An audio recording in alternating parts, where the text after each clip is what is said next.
Hello hello everyone, তোমরা সবাই কেমন আছো? আশা করছি সবাই ভালো আছো। তোমাদের সবাইকে হ্যাপি রক্ষাবন্ধন।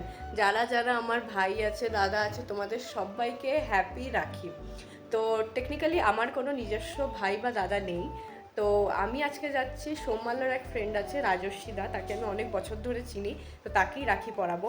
তো এই দেখো, তোমাদেরকে দেখিয়েছিলাম না সেই রাখিটা কিনতে গেছিলাম, তো এই রাখিটাই আমি পরাতে যাবো। চলো তোমাদেরকে দেখাই যে আমার রাখি, মানে রাখি পূর্ণিমা কীভাবে সেলিব্রেট করলাম। চলো, এখন বেরিয়ে গেছি, দেখা যাক, বেশি দূরে থাকে না, সামনেই থাকে, তো দেখা যাক। তো বাড়ি থেকে বেরিয়ে আমরা প্রথমেই চলে গেছিলাম দোকানে। অনেক কিছু খোঁজার পর বুঝলাম যে আইসক্রিমটাই বেস্ট অপশন। এটা ভালো, কি খায়, বাটারস্কচ খায় না চকলেট খায়? তো লাস্টে আইসক্রিমটাও ডিসাইড করার পর আমরা বাটারস্কচটা নিলাম আর নিয়ে সঙ্গে সঙ্গে ওদের বাড়ি চলে গেছিলাম। আর ঘরে ঢুকে এই সুন্দর বাগানটা ওরা আমাদেরকে দেখিয়েছিল।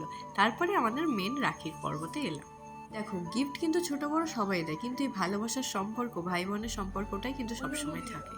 তুই পারিস, বলো তুই পারিস, তুই তাকে পারিস, মনসা পারিস, এই কর তো গায়ে লেগেছে, আমি বলেছি আঁকতে পারিস। এই যে ছিল সুন্দর রাখিটা, তারপর আমাকে দিল প্রোটিন বার চকলেট। এই ভিডিওটা লেটে পোস্ট করছি, কিন্তু ভালোবাসা কমলে কিন্তু চলবে না। তো এখানেই শেষ করছি ভিডিওটা, দেখা হবে পরের ভিডিও। টাটা।